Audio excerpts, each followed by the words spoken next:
This video was made for educational purposes only. Hello my fellow thrill seekers, and welcome back to Mostly Mysteries, where we unravel the unknown and we tell the untold stories of life's biggest mysteries. Today we will be exploring the enigmatic case of Christopher Case, whose untimely demise is shrouded in mystery and intrigue. Just a week after encountering a woman who professed to be a witch and allegedly placed a curse upon him, Christopher's life took a chilling turn, leaving many to ponder the possibility of paranormal forces at play. So, join us as we delve into the details surrounding this perplexing incident, in search of what really happened to Chris in his final days, leading to his strange and untimely demise that left authorities baffled, and his friends terrified. Is it possible that a woman claiming to be a witch truly put a deadly curse on Chris that brought about his end, or is there a more rational explanation? Well, grab your detective hat and join us on this journey as we attempt to unravel the secrets behind this mysterious case. Also, don't forget to subscribe and ring the notification bell so you don't miss out on new mysterious content just like this. Well, without any further ado, let's jump right into it. Richmond, Virginia, was home to a radio DJ by the name of Christopher Case. He was a well-rounded person who was extremely focused on his physical health, taking vitamin supplements every day and exercising rigorously. He was also known to be very intelligent and sophisticated. He made the decision to relocate to Seattle, Washington, in his early 30s in order to pursue a new career as a music executive. He was a producer for the record company Muzak Holdings. He was a true music enthusiast, particularly with pieces by classical composers, and his job required him to travel the whole country. Rather than spending an evening out with friends, Chris preferred to spend his time relaxing at home and listening to his favorite music. Instead of being with people, he found comfort in the notes and harmonies. He was content and did not cause trouble for others. He also did not ask for much in return. Because of this, no one who knew him has ever been able to comprehend the tragically event-filled week in the summer of 1991. Thursday, April 18th, in the morning, Chris was discovered deceased in his apartment. No indications of a struggle or forced entry were present. His body was found fully clothed, kneeling with his head leaning against the wall while seated inside his empty bathtub. It was as if he had just gone to sleep and then passed peacefully. However, when police searched the house, they discovered a ton of crucifixes, occult books, and evidence that salt had been sprayed all over the apartment's skirting boards and at the doorway. In several of the rooms, they could also hear quiet religious music playing. The coroner arrived at the scene and determined that Mr. Case had died of heart failure. He was only 35 years old.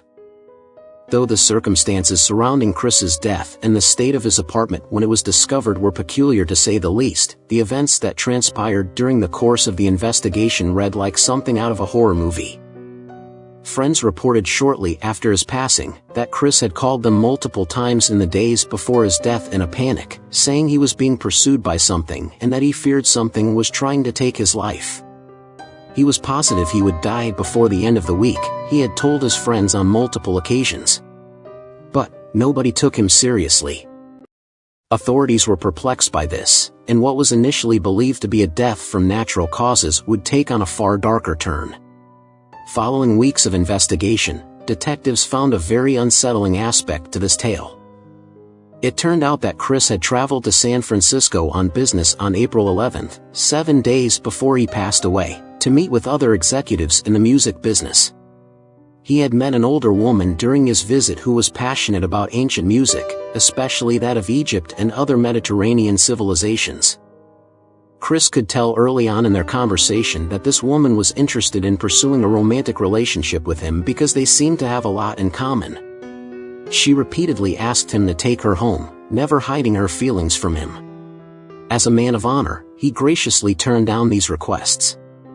But this would be a decision he would soon regret. Though she was a beautiful woman, the young executive felt uneasy with her intensity. Taking into account that she was at least 2 decades older than him, Chris proposed that they end the evening and part ways, but this seemed to infuriate her even more. After fully experiencing his rejection, she said something odd to him. She claimed to be a witch and promised to curse him until he repented for turning her down. She informed him that he would pass away before the end of the week.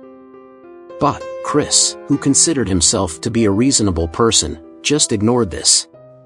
Ignoring her threats, he returned to Seattle the following day, still not believing in the supernatural or paranormal in the slightest, regardless of what the woman had warned him about.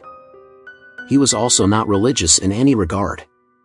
When he came back, he would tell his friend Sammy Sauter about this story, and Sammy would brush it off with the same pretended logic.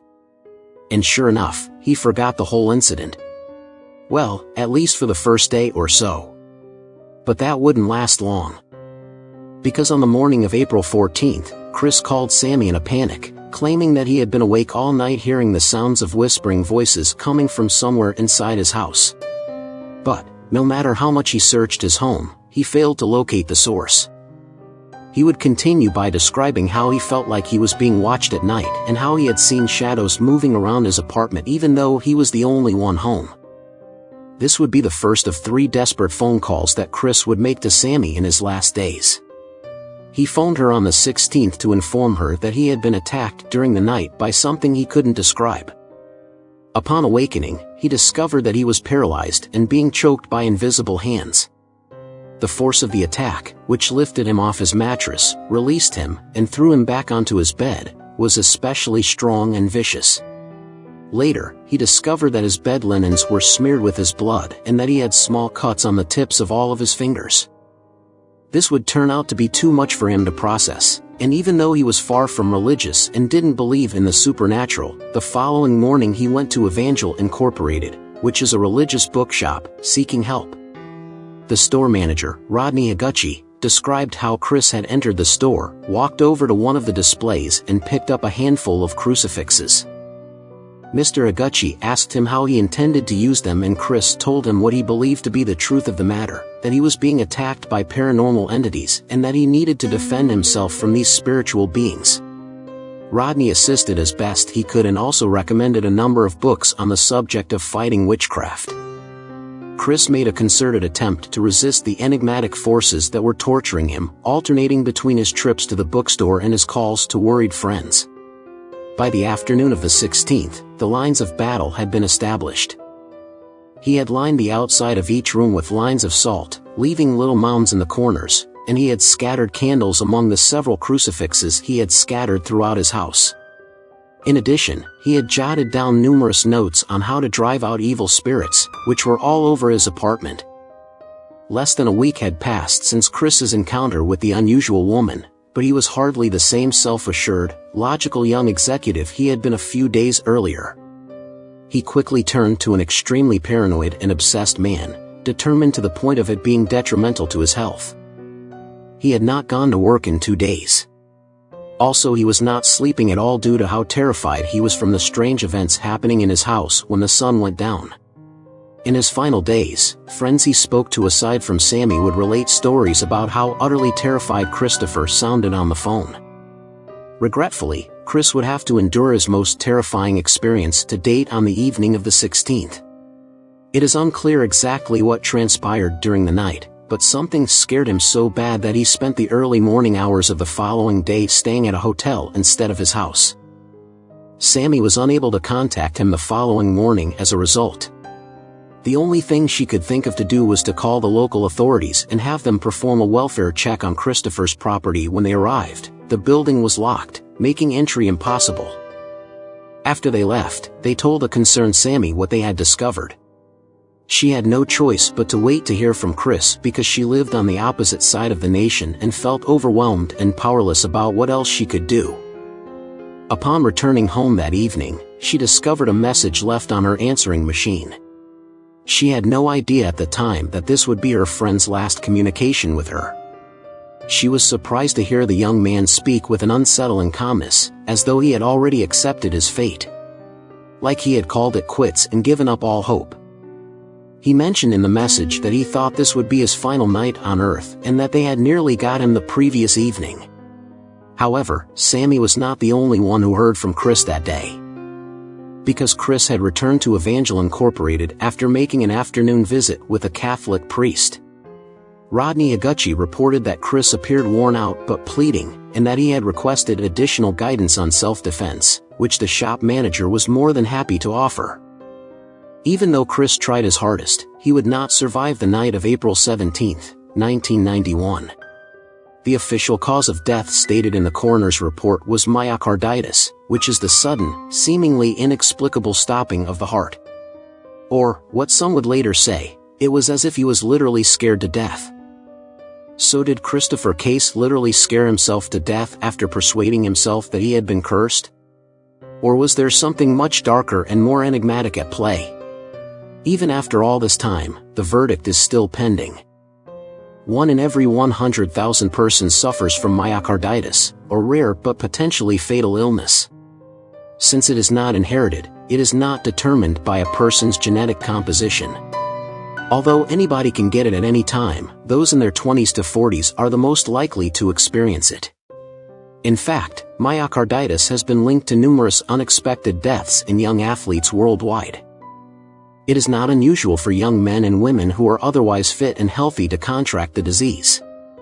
A few medical professionals have also proposed a connection between the illness and artificial supplements, like steroids or vitamins, which they think might exacerbate pre-existing conditions. Keeping this in mind, it is critical to keep in mind that Christopher Case loved physical fitness and regularly visited the gym. In addition, he took vitamin supplements. Furthermore, he was well within the age range of this disease at 35, so in all honesty he seems to fit the bill as the perfect candidate for the disease, believe it or not. Close friends and family of Mr. Case, however, are not so ready to accept the notion that he passed away due to natural causes.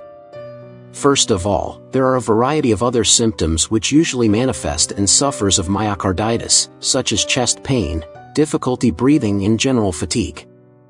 Furthermore, before a fatal attack such as this, the sufferer will usually display flu-like symptoms in the weeks leading up to their death.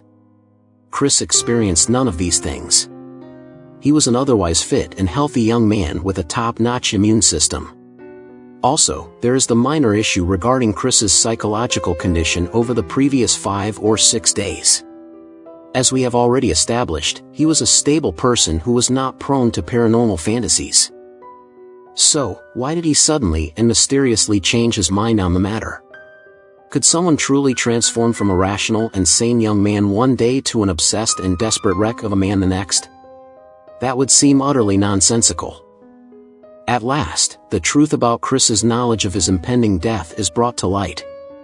With startling precision, he foresaw it, confiding in his friend Sammy on the 17th that he was certain he would not make it through the evening. What are the chances of an otherwise fit, healthy and mentally stable young man dying of natural causes after a week of saying to friends that he feared for his life? One has to wonder whether there is more to this than meets the eye. Chris genuinely thought he was being stalked by something so grotesque and terrifying that it literally scared him unalive, regardless of what had happened to him during that week in April 1991. After days of being tormented and tortured at the hands of who knows what, he finally succumbed to his fears and left behind a tantalizing mystery, which will probably never be solved. The reason the police never looked into the identity of the woman who is said to have placed this curse on him may be apparent to you, but their investigation was not warranted because his death was not thought to be suspicious. In addition, Chris carried her name into the afterlife, never telling anyone the identity of the woman who cursed him. For those who knew Chris well, this case is just as tragic whether he passed away from a horrible curse or if it was all in his head. And all we can do is hope that he finds peace on the other side. Thank you so much for sticking around and watching this video through its entirety. Your support truly means the world to me. And if you enjoyed this type of content, don't forget to subscribe, turn on all notifications and share it with your friends. Remember, your feedback keeps me motivated and helps me create even better content for you, so if you would like to see more videos about the creepy and mysterious, just like this one, then check back in a couple days, because I post new videos once or twice a week.